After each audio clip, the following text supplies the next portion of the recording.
one second. Okay, sure.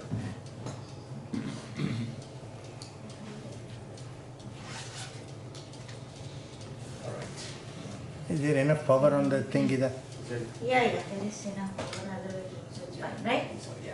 This is fine, so. Oh, it should be enough for an hour and a half, Yeah, right? no, I'll bring the car. Okay. Okay, great.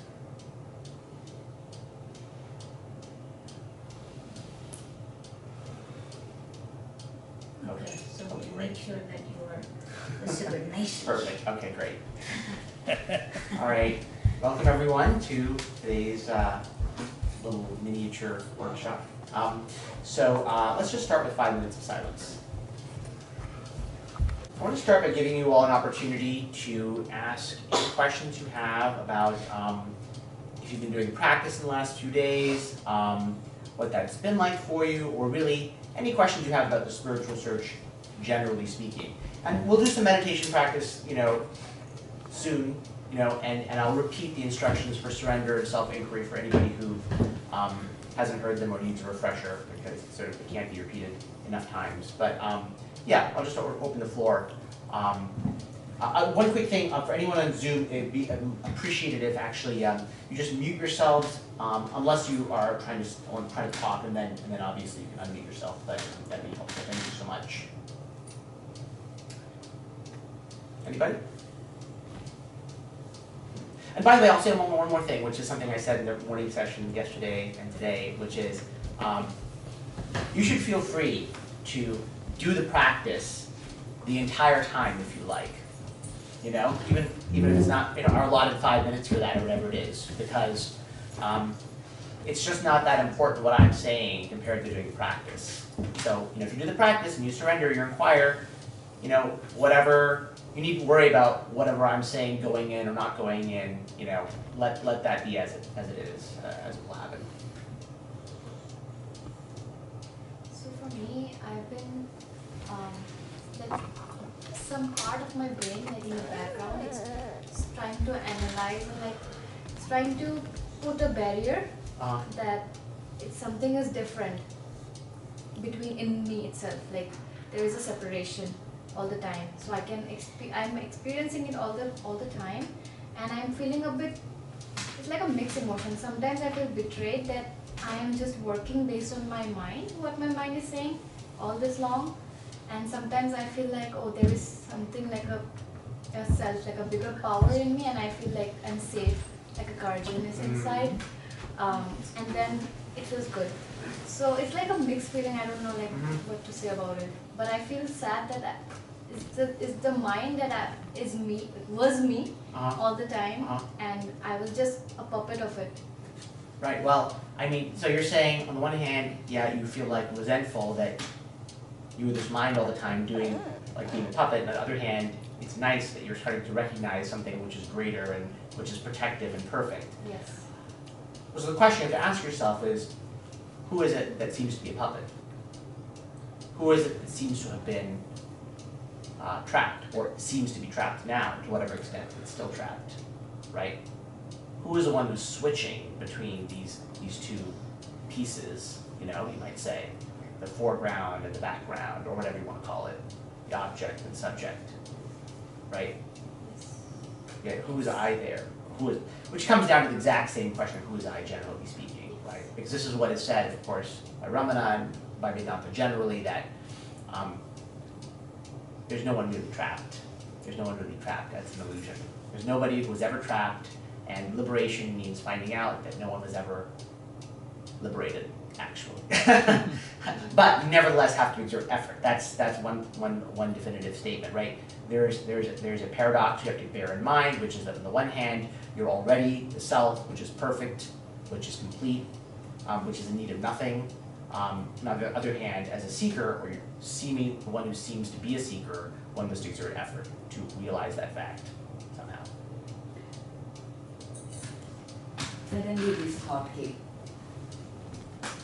Charcoal. When does it become a diamond? How does it become a diamond? Under pressure, right? Yeah. So under pressure, we are working all this time. The mind is always under pressure to work, right? Suddenly one day, through your experience, you realize I am not the mind. Mm-hmm. I'm working under pressure. For what am I working? Yeah. You feel all that one day when you are, burdened with all this. That time you realize somebody will come in front of you, like Yeah. He for us all, to show us the path, like a guru comes. And the more you rub, it becomes diamond, right? We are in the charcoal state. So we are under pressure. Well, it's In funny, this transactional world. It's interesting, the lines you're talking, what you're saying, it reminds me of these beautiful lines from the Ashtavakra Gita, one of the most gorgeous non-dual texts in Vedanta, basically, and it says something like, for how many lives have you slaved away? Yes. Have you slaved away to, by the way, in service of duty? Speaking of duty, we talked about duty yesterday, I think, right? Have you slaved away for duty, right? When are you going to say enough is enough? Basically, That's There's just so many, so long. There's all these things along these lines. There's another passage somewhere in some scripture, I can't remember which one, where there's this idea that one goes through many lives and one experiences through the heavens and through the hells, all that there is to experience, right? And when everything possible has been experienced, at the end of that, one says, is that all there is? And that's when one turns to the spiritual at that moment. very So, true. yeah. Anybody on Zoom? Yeah, last time I practiced was over a year ago, and then I started doing some psychological stuff. I think you mentioned something about psychoanalysis, and Yes. did a little bit of that, and so I could use a refresher. Sure. That's first thing, and Yes. the second was earlier when you said no one has been liberated. That resonates deeply with me. It's just I haven't realized that, but Yeah. at the very depth of my being, I feel that's so true. That's so right. how can I actually realize that, or do I even need to realize that? Well, no, I mean, it will be realized through the practice, and I will give practice instructions shortly. We can do that maybe in a few minutes. So that will be the refresher for that. But I will say one thing is interesting when you say you feel the depths of your being. That is one very interesting way to view this process, right? What is happening here is that our spiritual intuition is being educated through the practice. The spiritual practice changes something which is not, thankfully not, at the level of the normal mind. There's something deep within which recognizes the truths of the spiritual. And that becomes more and more capable of being clear about that, And luckily is not in the regular mind, because the regular mind is constantly prone to doubts. What is in the regular mind can be lost, basically. But what is in that spiritual intuition cannot be lost. So, so one really starts with some seed of that. If there weren't some seed of that to begin with, one wouldn't be drawn to the spiritual in the first place, right? Clearly, there's some bell that rings somewhere when you hear, something about non-duality. That's why you're here, and then that's then cultivated, essentially. I think someone else had a question. Ravindra, did you have a question? No. Okay. Yeah, I asked the refresher. Oh yeah, no, you asked for the refresher. No, I know. I'm not even that. That refresher for the practice, right? Is that right? Yes. Yes. Okay. No, yeah, we'll definitely get to that in just a few minutes. I did have a question. Oh, you had a question? Okay. Yes. Go ahead. Sorry, 1 second. Yeah. So as I've been practicing for the past few months, I noticed that the times I get distracted most are the times when I have to engage in something that I think is important, and it also happens that there's such exact synchronicity that the time I step outside exactly out of this kind of work, it's like practice mode starts again. And when I step in, it's almost like I forget without even knowing. Right. And that's one thing. The second thing is that I think in a lot of cases, like you talked about different emotional needs, unmet needs, and different and how to manage your like how to be aware of your emotions and deal with them in a peaceful way. I feel like I haven't properly ever been like even educated in that way. Like I don't know, I've never been taught in school to introspect or to journal or anything like that.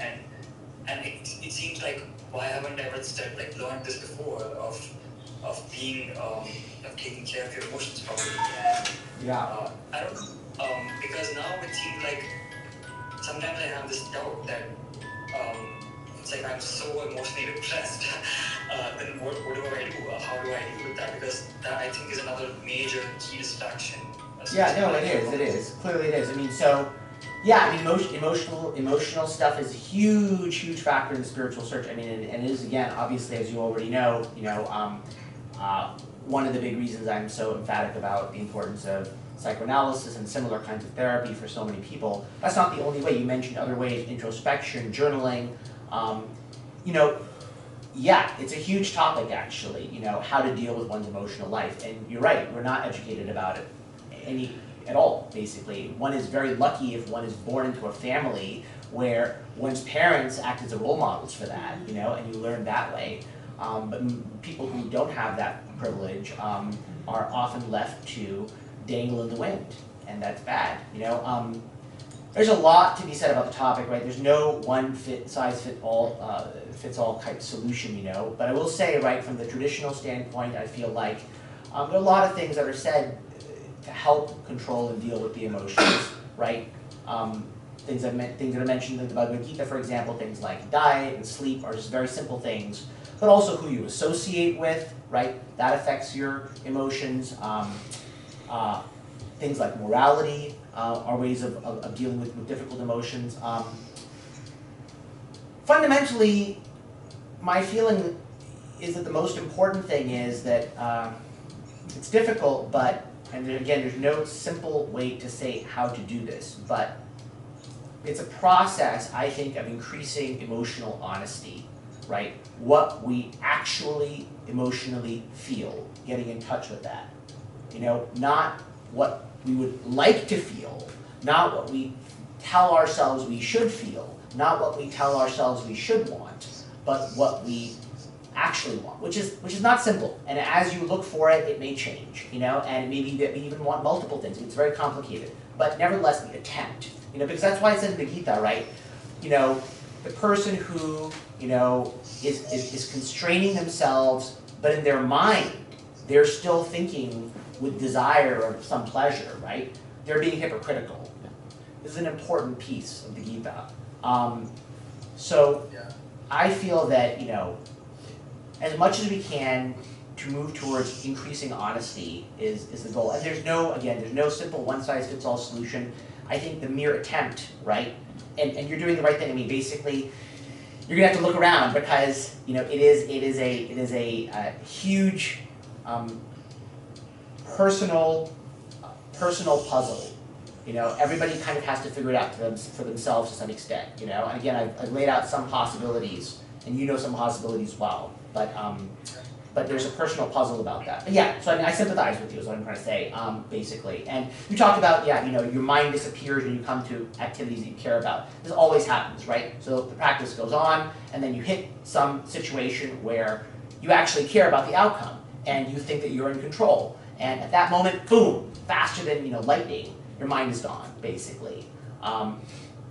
That's because, obviously, for lack of a better word, it's there's an attachment involved that's very powerful. And what I would suggest is, as a general rule, there's various ways of looking at it, but the more you can prepare yourself for that situation in advance, the better, right? So if when I step into the door of, I don't know, work, my mind is going to go into that, then you can try to protect yourself as best you can before that by preparing yourself. So that's why it's important to try to notice the situations where practice becomes harder, where you tend to forget practice.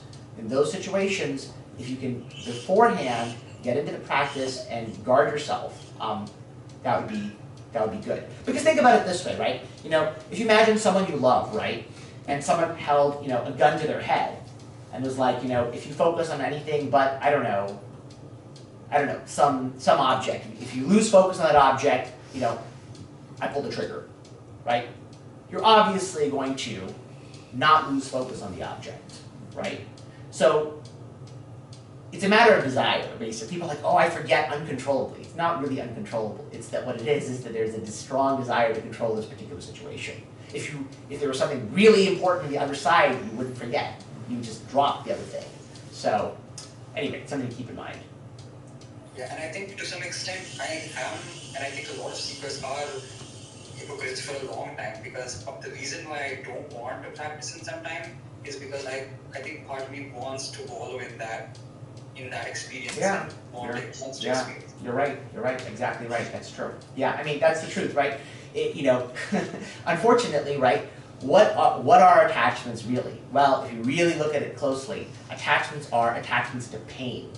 Attachments to pain. Not to liberation. Not liberation. Definitely. Yeah, because it's like the Buddha has a good analogy. He says enjoying the usual pleasures of worldly life, whatever they may be, it's like grasping a red hot iron, and then enjoying the sensation when you let go. It's that. Ramana says something very similar. He says, the usual way life is enjoyed is, it's an extremely hot day, right? And there's a beautiful shady tree where it's nice and cool. And one runs between the shade and the sun, right? So you get cool, and then you run into the sun, and you burn under the sun, and then you run back into the shade. That contrast is pain and pleasure, basically, right? So people are addicted to that. People are addicted to the contrast. Because if you stay in the shade, okay, it is blissful, but what you lose is the contrast, okay? So people are addicted to the contrast, which is basically pain, essentially. So, yeah. Likes and dislikes, you can call it. Likes and dislikes, exactly, 100%, that's right. Yeah, and I think as we practice, we will learn that experientially that I don't want this kind of contrast anymore. Yes, that's exactly right. That's exactly right.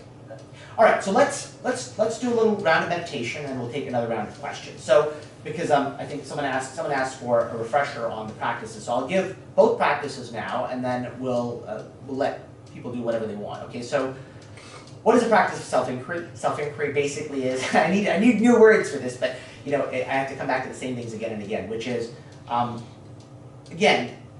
it's always grounded in your moment-to-moment, extremely mundane experience, your very ordinary experience right now of existing. Like the sense of I'm here right now, I am here right now.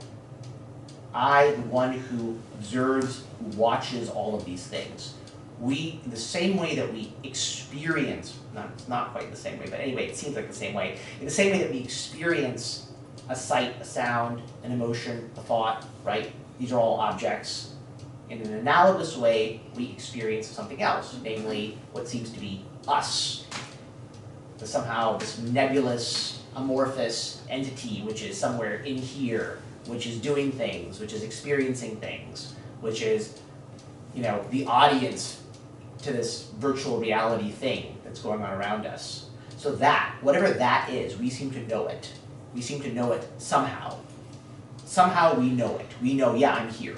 Are you here? Yeah, I'm here. Are you aware? Yes, I'm aware. I know that. Somehow. So that knowing, we're trying to turn our attention towards that knowing. Because we have these other channels of knowledge, right? Like sight is a channel of knowledge, right? Thought is a channel of knowledge. We can kind of see these different channels for the different objects. But what is the channel by which we know ourselves? We're trying to hone in on that, zoom in on that, somehow feel what that is. We can't, any word I say, feel, sense, look at, these are all problematic. But anyway, the point is to somehow examine our own experience. Like right now, I'm experiencing I'm right here. But what is that? What do I mean by I'm here right now? It means something, obviously. What does it mean? So we look for that, and as we look for that, we can say, where am I, what am I? The words are only pointers to inner looking, okay? You call it where am I, what am I, who am I, it doesn't matter what you call it.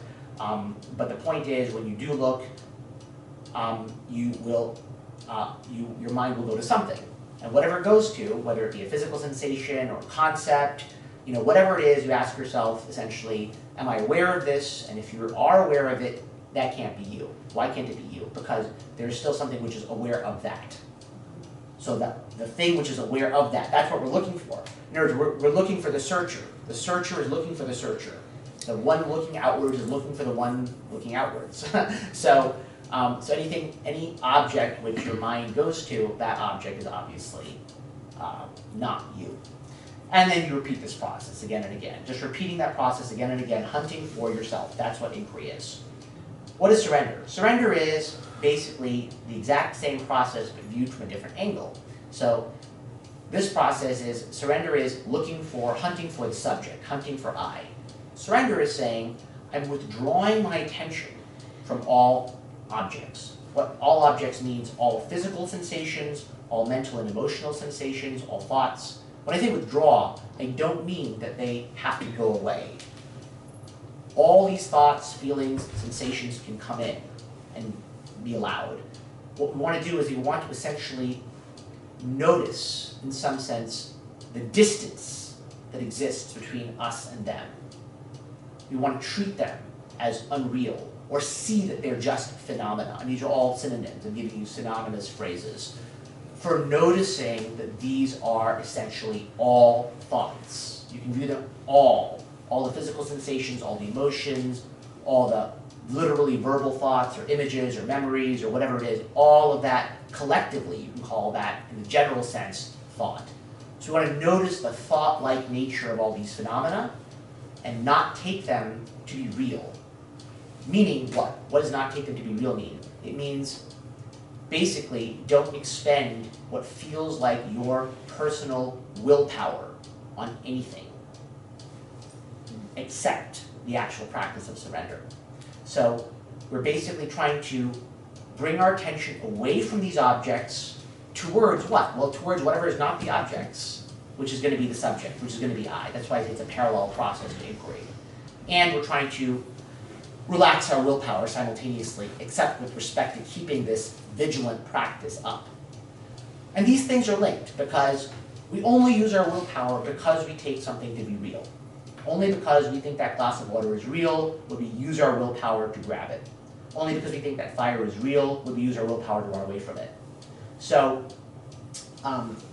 if you relax your personal willpower, it automatically, in a way, implies that you are recognizing the illusory phenomena, the illusory nature of whatever is going on, and you're allowing it to be whatever it is.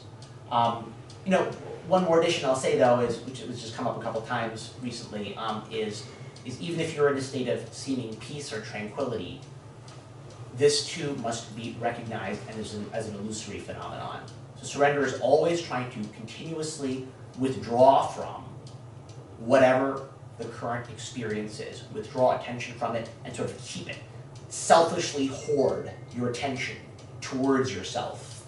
Bring it away and hoard it. Okay, so that's surrender. So self-inquiry explains self-inquiry and explains surrender. And I would just say, right, the aim, although it may not be possible initially and you may need to support it with many auxiliary practices, but the aim is eventually to get it to the point of doing it all the time. That's the idea. And that will happen when the desire for it is strong enough relative to your other desires. And when you do the practice, to some extent, it will begin a process of building up that desire. It will start getting you in touch with some small degree of peace, even though that peace is not the end, end desire. That's not the end process. But the point is that peace is like a carrot on a carrot to get you to move forward. You start experiencing some peace that attaches you from some degree to your other attachments, and then you want more of that peace, so you repeat the practice, and that decreases your attachment to other things even further, and on it goes. So that's the cycle that leads to greater and greater desire for liberation. Because as you do the practice more and experience more and more peace, when you start falling out of that piece, it will become increasingly frustrating. You know, it's like the story, like if you know the story of like the Princess and the Pea. You know, there's a princess who's so exquisitely sensitive that she's on a mattress, 20 mattresses in fact, actually, and there's a single pea under it, you know, and she feels it, and she's like, I was tossing and turning all night, you know. So when one is deep into the practice, it will become so irritating to fall out of a state of calmness and peace that it will, like, you will redouble your efforts, triple your efforts to stay. So anyway, so let's go ahead and start another 5 minutes of that, and we can discuss. Yeah. Go ahead. So a couple of things, okay. One is my creation of the objects for the mind are because of the sensory faculty input, okay. But if all my sensory faculties are not there, as an observer, what I can observe, because I have no knowledge of these objects, because I never had the opportunity to create those objects when I'm not even observing, where that line diminishes. Well, first of all, right, in this situation, there's clearly some sensory input, even if your eyes are closed, and by the way, I always say generally advise if you can keep your eyes open, but regardless, right, even with your eyes closed, you're clearly getting a lot of different sensation. You're getting tactile No, I sensation. have all sensory faculties are not there, like touch, smell, everything is not. Well, for example, are you not feeling the feeling of your body from the inside? Yeah, that might be there. Yeah, that's there, exactly. So, it's hard to get rid of that. Even if you did enter some kind of profound samadhi state, okay, where all of those things seem to be cut off, you would still be there as the observer of that. So the question would be very important to pose if that happened. Who is observing this seeming lack of data? Because how do you know there's a lack of data? Yeah. You obviously are there to observe the lack of data. So there, I mean, you're right. It becomes very elusive, because the subtler the state of mind, the subtler I seems to be, and it does become very elusive.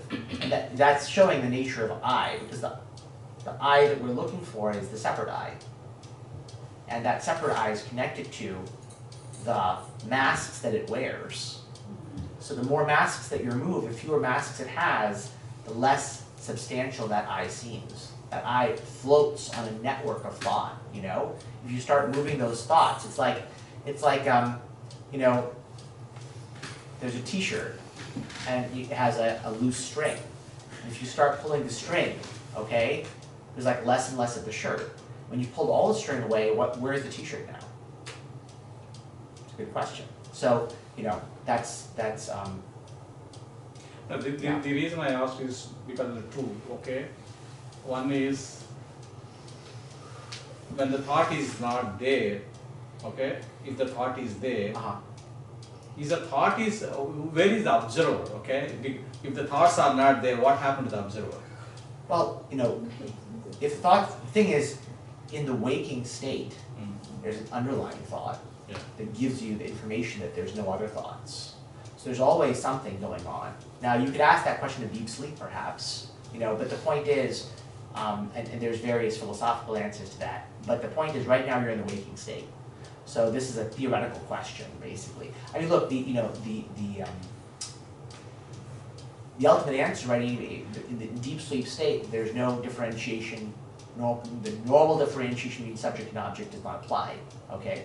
But there is still said to be consciousness, exactly, with a capital C, but it's not manifest as the usual observer. Yeah. So, if you want a philosophical perspective, right? I mean, what the sages say, and it's true, is that what the real self is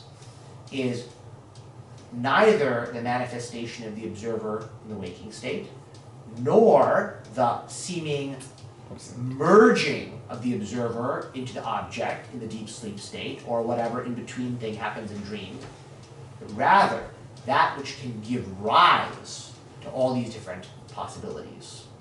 Now the reason I ask is, The theoretically it is true that in the deep state, we are not aware, but assumption is that there is an observer observing even that deep state. Yeah, it's a. But we don't know that until we come to the That's right. waking state. state. Correct. That's right. So, yeah. Truly to experience, okay, it is only assumption in my mind in the awake state that there is an observer even in the deep state, in the deep sleep state. But I don't know that until I came back to the awake state. Yeah, it's not, it's, right, that's correct, yes, and it's not that important, because the point is that when all you have to do is analyze your waking state of consciousness, okay? You don't need to worry about the other states. If you deeply attend to and hunt down the waking I, what feels like you in the waking state, if that falls, then the real state of the self will shine luminously, and it will be clear that is there under all situations, so to say, or that there are no other situations. Is another way of looking at it. There are no situations at all. That's another way of looking at it. So, you know, so it doesn't really matter. We can talk about the deep sleep state. It's a philosophical question. Yet, of course, you know, the standard answer is yes. Of course, there was the observer in the deep sleep state because, you know, you had a sense when you woke up that I slept. I felt like I had the experience of having slept. And that is a very rudimentary kind of experience. A rudimentary observer was there, rudimentary object. Anyway, it doesn't matter. The point is, you can just stay with the waking state. And that's sufficient. We don't need those answers to get to the truth, basically. No, but let me put in a practical, okay, that can be philosophical theory. See, you and I are experiencing the same thing. Like, for example, we both fell down at the same time, and we had assume that we experience similar pain, bodily. Or we are eating something, we are also experiencing happy thing, like, you know, at that moment. So as an observer, I can observe, even though I am differentiating my body from me, I can see that like my body is going through a pain, even though he is an observer. But you are also experiencing the same thing. Even in my observation, I should be able to see both of the same ways. But I don't experience your pain, but I experience only my body Well, pain. that's because you're talking about the waking observer. You see, you're talking about exactly precisely what we're trying to examine, right? Which is the sense that I'm locked in an individual perspective. So that, you know, if there is a supreme observer, that's not the same as the waking observer. What you feel yourself to be right now is the waking observer, the waking individually conditioned observer. So that's what we're looking at. That little compartment, whatever it is, definitely did not have access to other people's experiences, because there are such a thing as other people. but you know, so that point is investigate what feels like you. That's the point. Investigate what feels like you through hunting down what it even is. You don't know what it is, so that has to be seen. But theoretically, I should be able to experience the No, both. theoretically, the supreme consciousness should be able to experience. Yeah. That's right. But we don't have the access to that. You have to experience yourself, Yourself. and then that So yourself can we has to say experience that the self. conscious, Theoretically, I understand, state, but I'm not able to. the observer is conscious observer, whereas when you wake up, it is the egoistic observer. Well, Can we say that? I think you'd say, see, there is again, this is purely philosophical, right? Maybe it's fine. You know, you can say if you want, right, that the true self, if you want to put it in these terms, which is questionable because all these frameworks are all merely metaphors, that the true self is the observer of all the three states.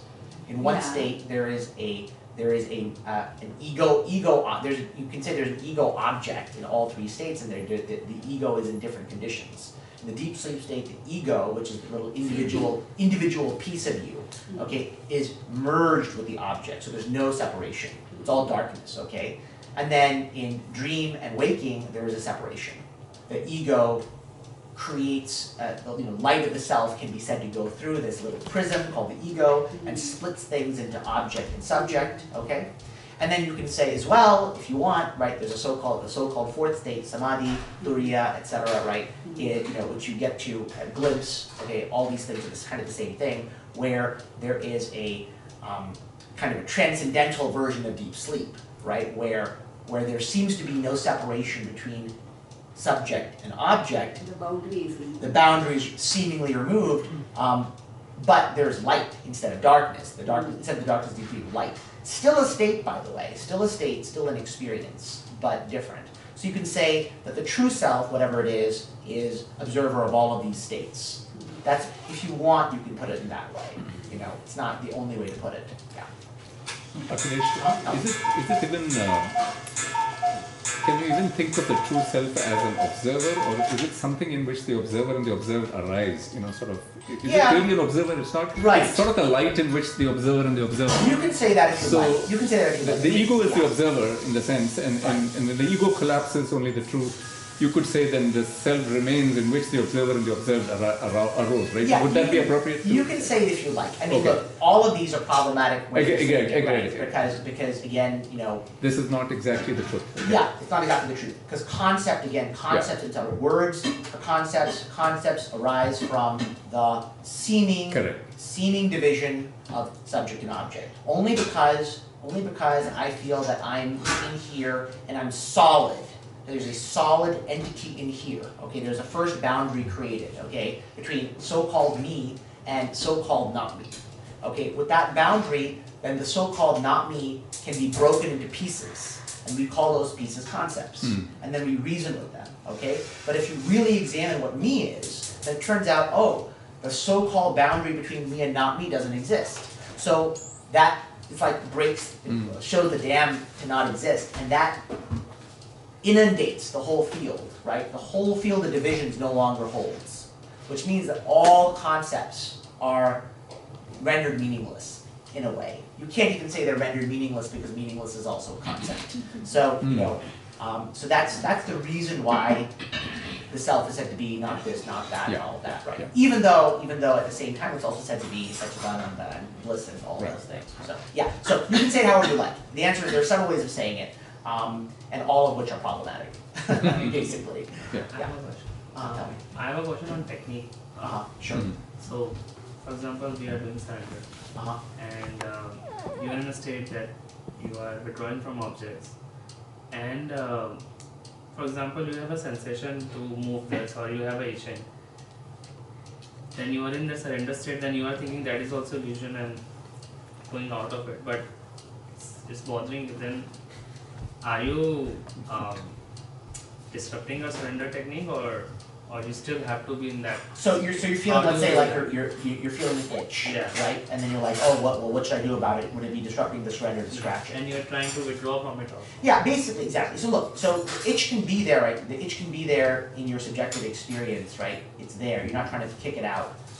What you're trying to do with surrender is, like you say, recognize it to be illusory, not let your attention get absorbed. When I say absorbed in it, meaning not take it to be real. So keep that distance, okay? And then, look, the question is, well, should I scratch it or shouldn't I scratch it, right?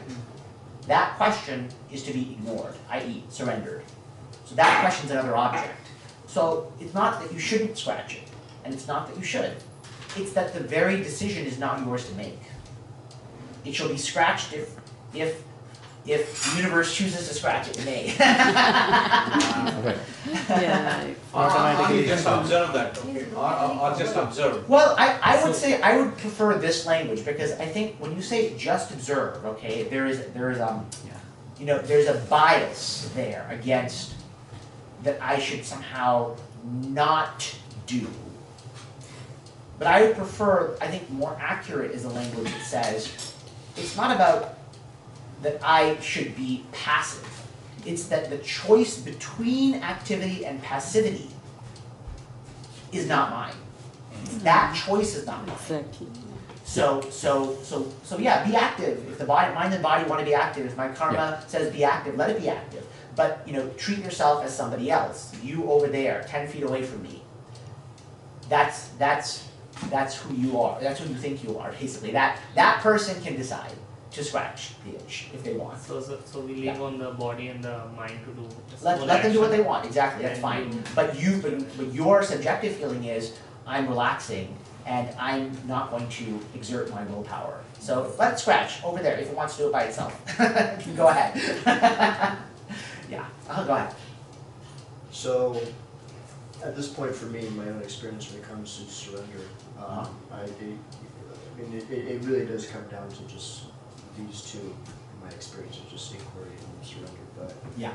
when, you know, I'm engaging in, you know, this we've worked enough, like there's been enough like, kind of glimpses, if you will, and any sort of, like this morning I was just waking up and just going at it for like maybe an hour, and I find it's, you know, it's, I am aware, like there's no effort that needs to be, like there's like what I am here right now, Yeah. and there is no effort that needs to be made to recognize that in a sense, because there's effort going on, but that which is aware is as if not exerting any effort. Yeah, that's to right. be there, and so in that there's just sort of, and there's all this effort in inquiry that, you know, there's just this sort of intuition of like this mind that's getting in the way, and so this sort of intuition is at this point, for you've known me a little bit, that I can be a pretty high energy, intense guy, that the impulse now is just relax. Yeah, I Just mean, relax. you can move to surrender in that case, you know, Yeah. but essentially what you want to do is you want to keep the vigilance going. Yes, and it's still either way, it's just like your driving station. It's just, you know, they're both concentrated efforts, whether it's inquiry or surrender, from a relative point of view. But that just sort of seems like, in my experience at this point, of having, I've been through all the states at this point, and they all come and go. And it's sort of like, I forget who you, was it? It was in the Dashalakshmi Gita you were citing, of just like, at what point are you just going to be like, all right, like, been around doing this long enough, like, just sustain. It's just very clear, all the things you've said to me since I first met you, those years ago, of just, the only reason you don't sustain this is because you don't want to. Right. And there comes a point when you've gone after your desires enough to the point that, you know, you recognize that nothing in this world will ever quench your deepest thirst. And it seems to me that I used to kind of wonder, I mean, I always marveled at how you sustained this while living in New York as someone who lives in a big city. How one sustains their concentration in this effort that I would still struggle with maintaining in a monastic situation, and bringing that, and that ultimately there is no difference between the two. And that the rubber meets the road, because there's no difference between a monastery and ashram right here. There's no difference other than the difference we attribute to the environment. And I guess I'm just curious what you have to say about that, because it's just like, I guess what I was finishing up with was just like, it's not that in order to sustain inquiry, all other desires but the yearning for realization must remain, although that can be great. But there can still be, because it's still, at the end of the day, you call it desires, you call it thought, all these tendencies and hindrances, whatever, keeps arising, and there's just a sort of point when one's ready to just, for however long it takes, to maintain focus.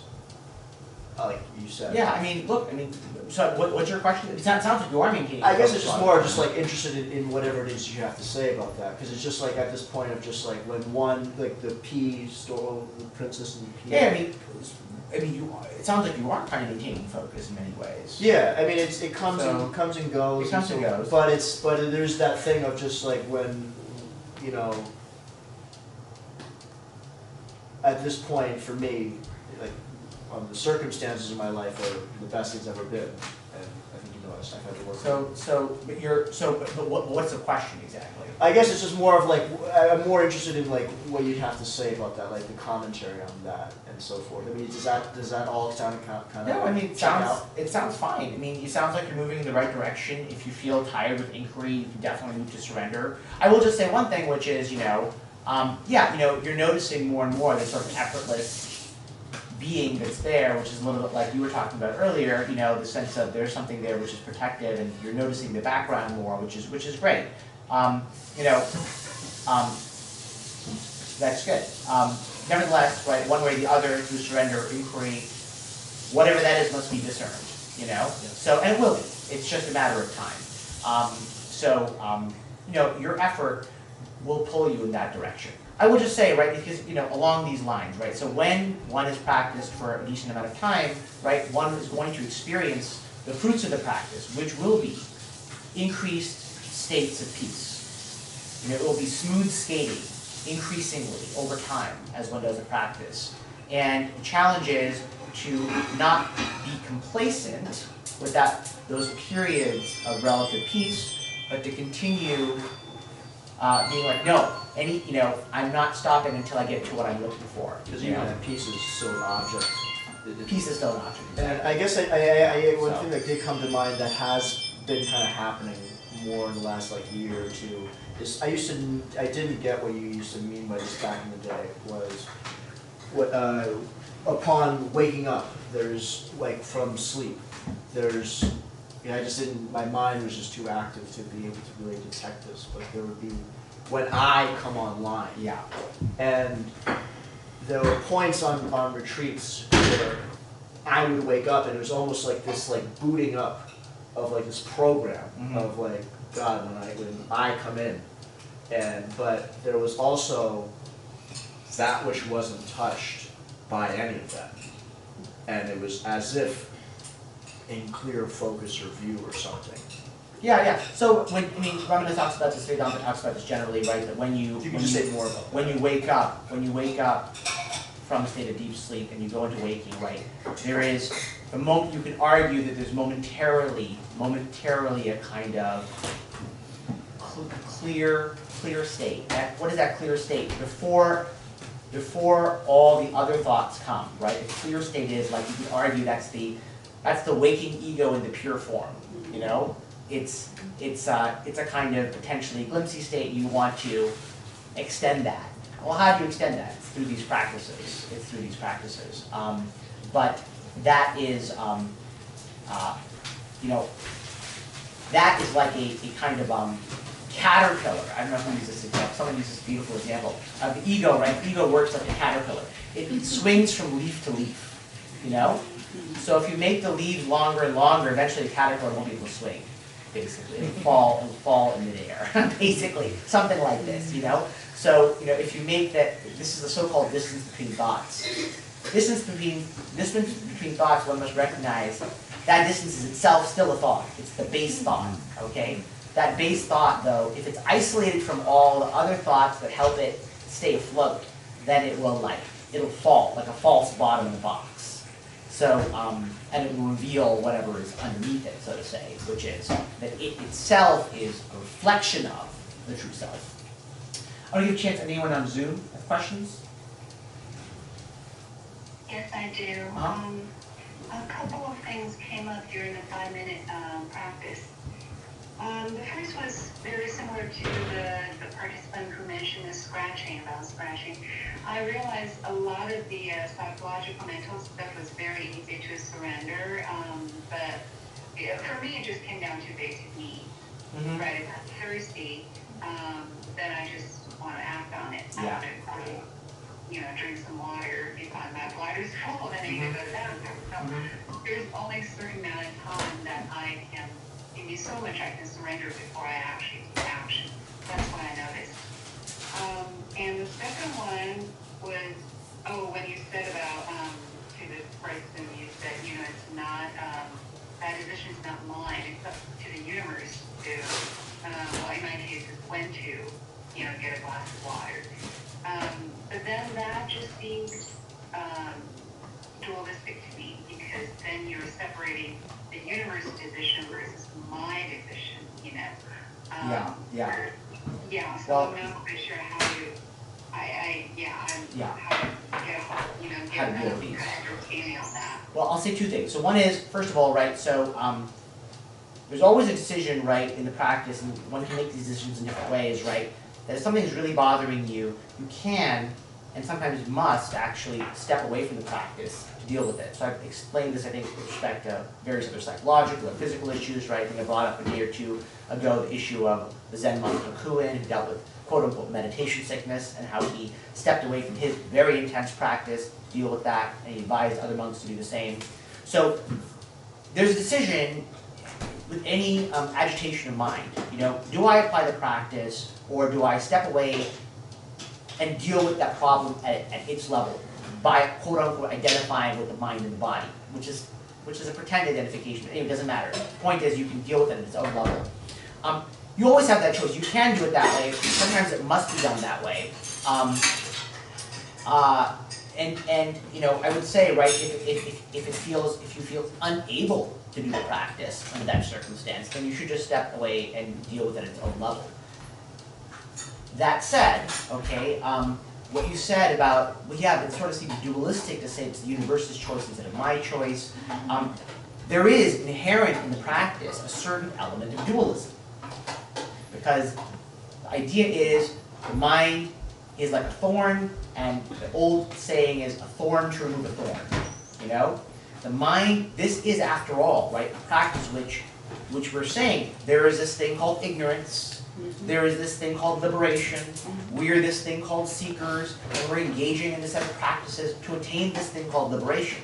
Even though we also know in these very same scriptures that we are already liberated, there's no such thing as ignorance, we're already perfect, right? So there is very much a duality in this practice, but that duality is necessary because, you know, the way the mind is structured, you cannot go directly to the truth. What has to happen is from so-called, in Buddhism they say like the 10,000 thoughts, and the 10,000 thoughts, not to 0 thoughts, but from 10,000 to 1. The one-pointedness will then break itself down. That's what happens. So, you know, there is a magic hole that one must pass through, right? When one surrenders, like, how is it possible that I can scratch this itch without me making the decision to scratch the itch? How is it possible? How is it possible, right? The mind cannot understand. And yet, one will find that if one holds to the practice, magically one day, somehow it will happen. And you won't even know how it happened, but it will. It will happen. And this is in fact the way everything is going, actually. It just seems like it isn't. It seems like it isn't because in the normal state of mind, it's interpreted under the guise of the illusion. So, yeah, this one-pointedness, the reason the one-pointedness is super important, which is dualistic, right, is because the mind cannot go to 0. It's outside the mind's abilities. The mind can only understand, at best, singularity. And so as Ramana says, you know, the practice is like, you know, famously he gives a metaphor of the stick with which you use to light the funeral pyre, which burns up burns up the other thoughts, and then itself self-extinguishes. Yeah. So, you know, this is the idea behind that. So you're quite right, it is dualistic, but it's nevertheless necessary.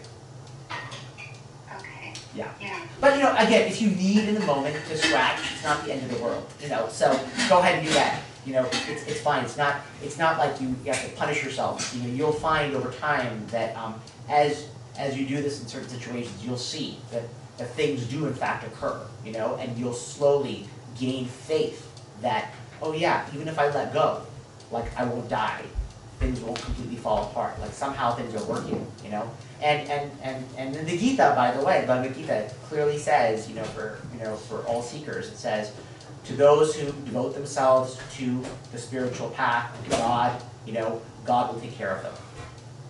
The same thing, by the way, said in the Bible, Jesus, the same thing, he says, you know, God takes care of even the grass and the little birds. Don't you think he'll take care of you?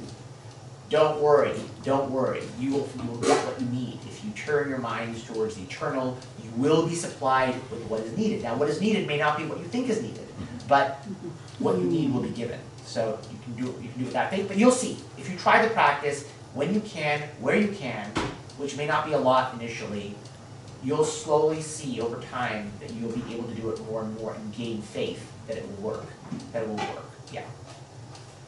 There's one more thing that came up. I wanted to see if you have anything to say about that.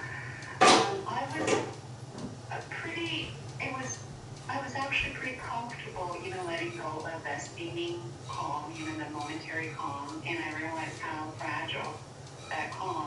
Yeah, exactly. Yeah, that was. But then there was a realization. I realized the addiction, because you were talking about the addiction to pain. Yeah.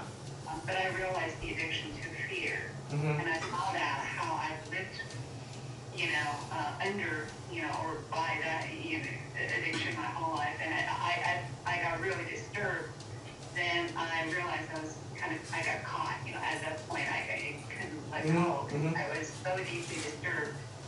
So I'm just wondering if you could speak to both the addiction to fear as well as continuing, surrendering when I feel deeply disturbed. Yeah, I mean, again, it's going to be a matter of practice for the second point, right? But essentially, the addiction to fear is partly because, it's like the mind is a shark and needs to, sharks have to keep moving to survive, apparently. I hope that's true. That's what I've heard. So, the mind basically understands existence to be thought and movement, and that means it understands life in terms of subjects and objects, limitations, basically a world of bounded entities. So what it means to be to the mind is to effectively be fearful. Fear means you're alive, basically. Anxiety means I'm here, Like, this is what I talked about between like the tree, the shady tree and the sun, right? If you're in the shade, well, now I'm not feeling anything. Am I even here if I'm not feeling anything? You asked a similar question, right? What does it mean to be if one is not identified with contrast? So the mind's afraid. The mind is afraid because what is there behind in the contrastless, if there's such a thing as a The contrastless snake state? and rope example you can give. Yeah, well, can you, how do you feel that applies? Tell me. Snake and rope, in the night, you Yes. go out and Yes. you see something like the snake. Yeah. You mistake the snake mistake for the snake right. You mean for a rope, rope. or you mistake a rope for a snake. You I take should a say. torchlight, Uh-huh. light, and see it is only a rope. It's not a snake. Right. So your fear arises because of your ignorance. Right, but I think she's talking something different, which is the addiction to fear. And I think the addiction to fear is partly rooted in the idea that our existence means that we have to live in time and space, and we interact, transaction. That's what it means, because we feel. Yep. We only feel we are, right? If you stop the mind, are we? Are we? We are, actually. But we're afraid that we'll fall into non-existence, basically. Because all we think of as existence is these contrasts. If there isn't a movement, then is there anything? The answer is yes, there is. But what it is not comprehensible by the mind, you see? So the mind can't grasp it. So therefore, what it is must be nothing. It must be a black hole, void of total death and annihilation. That's what it feels. This is said, Gaudapada says this again, the Mandukya Karaka, beautifully. He says, the yogis, ironically, they fear the one thing that they should not be afraid of, which is the mind stopping, basically. They're afraid of it, because they're afraid of falling into non-existence. So that's the addiction to fear. But they're seeking that. But they're seeking, of course. Yes. That's the paradox, yes. Eric? Yeah, actually, my question is related. I think it can basically play off of that. But is there like a risk of kind of self-deception in this process of like trying to understand our desire, even through therapy and everything? Mm-hmm. Because it seems like it's kind of, desires can be, no matter how you try to figure them out, it seems like they kind of they lead you astray. You're right in the end sense, like there's probably something which is, this idea that, you understand your desires perfectly is probably not true, because there's something which is very contradictory or conflicting about our position in life as individuals. Nevertheless, I do think that you can come to a greater degree of emotional honesty, and that is helpful. It depends where you are in the continuum, but there are greater states of psychological integration, meaning there are people who are more in touch with their emotions, who are more accepting of all their impulses, who are less self-deceiving as to what they really want versus what they should want, or trying to please people, or various other things. You know, but you know, you're probably right that, you know, in the final analysis, you know, are we as human beings, are we, is there are there fundamental conflicts that can't be resolved fully? Yeah, probably. But I do think you can move yourself along the scale, if that makes sense. Yeah, it does make sense, but it also seems like there maybe is a point where you just kind of need to, like, kick yourself in the ass, kind of, and stop. See, I'm always hesitant to advise that, because kicking yourself in the ass doesn't really usually work, is the problem. You know, like, I know it's very frustrating psychologically to feel like you're not moving and that you're stuck in conflict, and there's a strong desire to try to use so-called willpower to overcome it. But the reality is, if you have to use willpower to overcome it, you're probably in a situation of deep conflict, unfortunately. And what that probably means is you can't use your willpower in that way, you know, because your willpower is itself divided, you know? So I wish I had a simple answer, you know, to how to fix it and like get integrated. I can only give you, you know, obviously the therapy answer, which I've given already, and various other searches that you have to do. There's no other simple way. You have to somehow try to get yourself together. You have to kind of get, you know, a functioning, quote unquote, ego, a relatively functioning ego that will help you in the spiritual search. But I wish I had a magic solution for how to do that. I don't have a magic solution for how to do that. But yeah, I am very skeptical of anything which is like use your willpower and beat yourself into it. I just don't think it works. Yeah. Is it possible that there could be, I think I've maybe talked to you about this before, but there's kind of a part of your desire is to exercise a certain level of discipline versus coddling yourself for complacency? I mean, yeah, maybe, but like already your language, you know, like coddling yourself, complacency, already in that language I hear a self-critical thing, you know? So that self-criticism is not your friend, actually, you know? That self-criticism is harming you, you know? It's putting you at war with yourself, because there's a piece of yourself that's like, oh, you idiot, you could do better, right? And then obviously there's another piece of yourself that's like, well, you know, forget you, right? Like, I'm going to rebel against, it's the parent-child dynamic, except inside yourself. And so now you're battling yourself. You know, if you really did desire to exert discipline, it wouldn't feel like discipline, okay? It would just feel like, it would feel frictionless, basically. Because you want it, right? So you've noticed people, right? Like, oh, I'm procrastinating, I have trouble doing things I want to do. But they might have one area of their life where there isn't that trouble. They're able to perfectly exert themselves there. There isn't an issue there. They're very disciplined there. It doesn't even feel like discipline. Because there, their desire is aligned with what they think their desire is. There isn't an issue. So-called discipline comes in usually when there's a conflict, inner conflict, you know? So, yeah, that's the thing. I mean, you do only what you enjoy. Huh? So you do only you're doing what you enjoy. When you do what you enjoy, you know, you from the outside, people can say, oh yeah, he was extremely disciplined. He did this every day, whatever. But from the inside, you know, it generally speaking feels like I want to do this. So it doesn't feel like I'm making myself do this. I mean, you can say maybe at the fringes, okay? Yeah, you know, people who love something, maybe occasionally they have to push themselves a little bit, 5%, 10%, maybe. But the vast bulk of their desire is with them, you know? Someone who's like an Olympian or something like that, right? I mean, generally speaking, they're people who are very passionate about their activity for various reasons, right? Maybe not all of them are healthy, but the point is they are pretty passionate. And that, you know, that is what fuels them. And that gives the discipline automatically. So it doesn't feel like discipline for the most part. You know, as I say, at the fringes, maybe, but not for the bulk of it. But I will say one more thing, which is you look, you know, you feel free to experiment, you know, like I'm giving you my opinion, but you know, everyone again is different, and if you feel like a certain way of looking at things or, you know, is really appealing to you, try it, you know, try it. I have no objection. Please try it and see what it does for you. Maybe it worked for you, maybe maybe that language is what it's helpful to you, you know? Like, happily do your job. Don't work for happiness.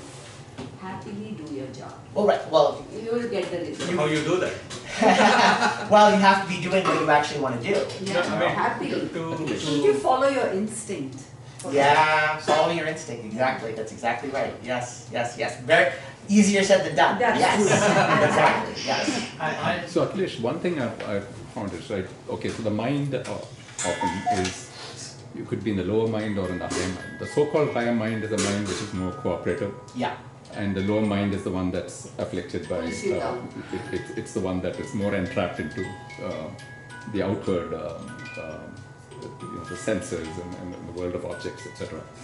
Now, it's hard with the mind sometimes to regulate the mind, right? I mean, so if you're in the lower mind, for example, to pull yourself into the higher mind is difficult. But then, if you take the path of yoga, then I think this is where an auxiliary practice comes in. Mm-hmm. In yoga, any physical exercise or yoga asanas would reduce your tamas and reduce your rajas, and pranayama would eliminate your tamas.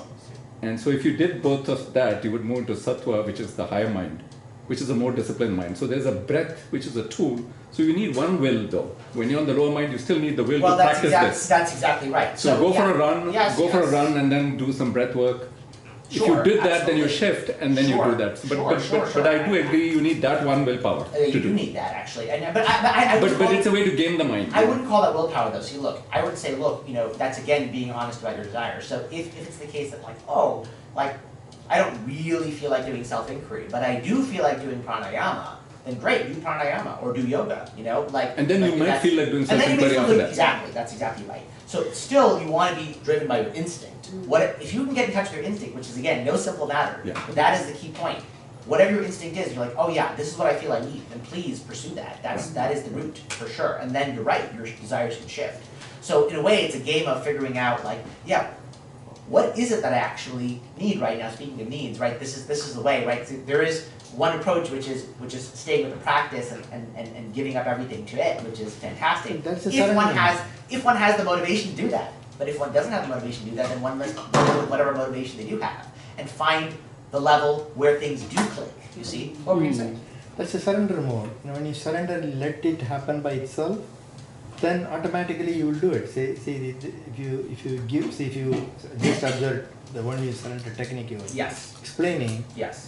If you follow that logic, Yeah. then let it say that's the instinct. Instinct will automatically kick in. I agree with you. I 100% agree with you. But it's just that people don't necessarily have the they may not have the motivation to stay with it until it manifests like that. It would take because they don't have the faith. You see, you're right. If you do surrender, if you can hold with the surrender, absolutely your instinct will manifest. Absolutely. But people don't have the faith sufficient to do that because they have to hold through this. They can be attacked. The mind will be attacked, right? And unless there's strong enough desire, right, essentially, to power that process, it won't get through essentially. That's So a when belief.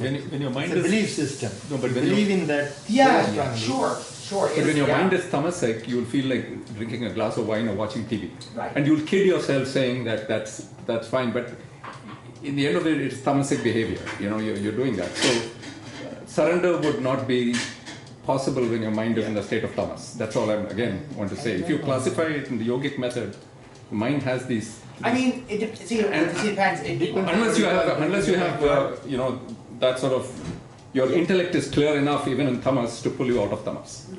Yeah, I mean, you can look at it that way. I mean, I would say, right? I mean,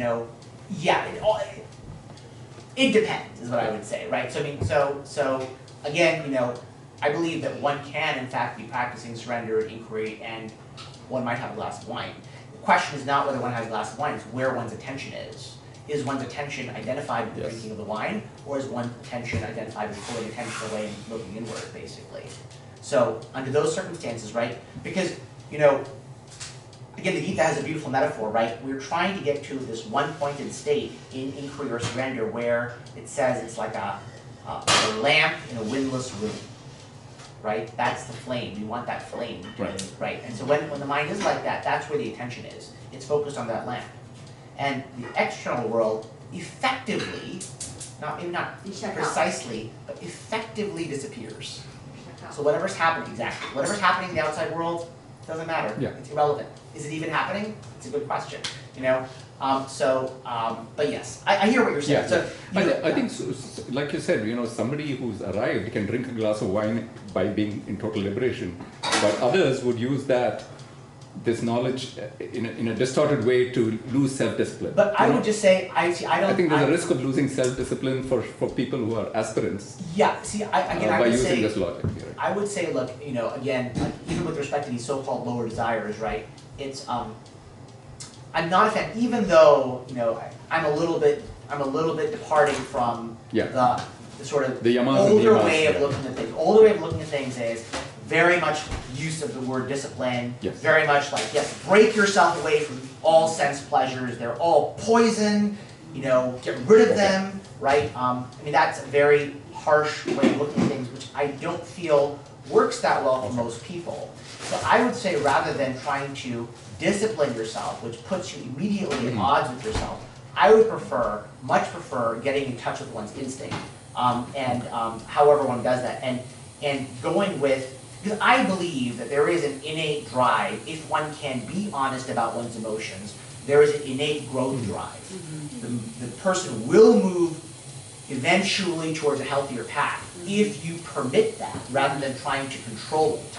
So, no easy task, not simple. But, Raj's point is, even to reach that state, okay, if I'm a Tamasic person, even to reach the point where you realize that, what you just said, I might not be in that position, I might be lost, I don't know, correct? But these tools like yoga and yamanimas can help me to reach that point where if one is drawn towards it, sure. If one is drawn towards it, sure. See, if there's sufficient initial desire to do those things, then great. No, it's not the desire. It's not the desire. I'm not. See, I mean, look, I'm not really a huge fan of the idea of willpower generally. No, I'm not even talking about willpower. Okay, I'm just like. Well, you're saying these practices help clear the mind of the person. I'm not disagreeing, but all I'm saying is, in order to do those practices, I would suggest that one should want to do those practices. If one wants to do them, I'm 100% in agreement that they do quiet the mind and prepare one to better do inquiry and surrender, etc. But I would say to the so-called Tamastic person, right, you have to work at, they themselves should work at the level at which they're comfortable. So, truth be told, for example, right, let's just take someone who's like, I don't know, a drug addict or something like that, right? Honestly, the very first step might be to admit to themselves, I want to be a drug addict, which they would normally deny, right? And that very act of honesty might already flip a switch and move them away. They're like, oh, now I don't. You see? So they've given themselves this moment of honesty, which is already, it's a healing thing. That honesty is a healing thing. Now they've owned up their desires. They're not like, oh, other people, other forces are making me do this thing that I don't want to do. I'm not really an addict. I don't really like this, blah, blah, blah, right? So they're like pushing all the responsibility for their actual desire out. And like, I really want to be a grade A student and a doctor, but this drug thing, whatever. So they're lying to themselves, basically. But the point is, again, at what point you come to the realization that accepting that I'm a drug addict? Well, I mean, maybe these practices might help. It's certainly going to be a point. Realize. It's certainly going to be a point, probably before you start doing yoga and pranayama regularly. I mean, I don't know. It depends on the person. I agree. Yeah. If someone can do those practices, has a desire to do those practices, again, even as a drug addict, then great. I mean, the point is, you have to find what you are genuinely able to desire. Okay. Wherever you are, what are you genuinely able to desire? What is the best thing? You can put it that way if you want. What's the best thing you're able to genuinely desire, or what are you able to be honest about? These things are all combined. These are all linked. But that's the issue, right? You can't be lying to yourself that you want what you don't want. That won't work. Right? So the game is, what is it that I actually want? And if you become honest about that, you will automatically find the position on the spiritual ladder, the practice on the spiritual ladder, which is your entry point. Essentially. So, Makes sense, yeah. Okay. I think Go ahead. I was just saying that when I hear all this talk about working with your desires, I just feel like it should be taught in schools, but I was never educated on this. I know. Well, I know it's not just that, I don't even know a lot of people who've spoken like this. Because I know only one, I read only one book by Carl Rogers, and he speaks a lot like you, where he speaks like you have to be honest about your desires and work towards greater honesty, and that will move people in the right progress of the thing you go toward. I haven't even come across any literature or any real aid to describe honest opening up and looking at a person. Yeah. No, I mean it's there, but it's hidden. It's hidden, unfortunately. It's a very good point. But yeah, no, you're right. You're right. It should be very widespread. Not a very common way of looking at things. It is there in literature. It's there among, I think, certain among some of the wise. But yeah, we'll get back to you on that point. I mean, it's a very important point. Hold on 1 second. Sorry, I'm gonna take a couple other questions. We'll do one more round of practice, and then I think we're gonna have to wrap up because we're getting to the end, unfortunately. So go ahead. So understanding all the topics on desire and self-defense, I think is it true to say that the fundamental root cause is not having the wisdom? Once you have that wisdom, all the path of yoga, the desires and the discipline will come. You don't have to beat yourself if you have that fundamental stuff. Well, I mean, sure, you can call it that if you want. I mean, I would say wisdom is a progressive thing, right? But I would suggest, like, the thing that you really, I mean, I think that the catchword is honesty. The more honest we can be about what we want, the better, right? You know, that's, and again, it's not an easy thing. It's not an easy thing to figure out. It's like a baby, right? The baby's crying. You're like, well, what does it want? Does it want milk? Does it want diaper change? Is it a colic? Like, you know, it's difficult to even know, right, what it even wants. We're sort of like that baby, basically, sometimes. We don't even know what we want. Maybe we want multiple things. Who knows what the issue is sometimes. But, we worry. yeah, a lot of worry. Exactly. Honesty itself is a wisdom of a kind of wisdom. Yeah, so it's kind of know wisdom. that. Yeah. That knowledge of what's going wrong. It will lead you. I think being honesty is the path, basically, if you can. It's not, again, it's not a simple, I don't have a simple way to tell you how to be honest, except that one can try, and it will manifest itself. Do you have a question? I was just gonna say, just maybe like put it more succinct, is you can't lie your way into the truth. Yeah, exactly. That's right. You can't, control yourself into surrender. Yeah. You know, it doesn't. At some point, it doesn't work that way. It doesn't work that way. It never will. That's exactly So, right. Yeah, I think you want the truth, tell the truth, and be honest about it. Yeah, exactly. That's exactly right. All right, so let's do one last round of little meditation, and then we'll conclude. So 5 more minutes. Yeah.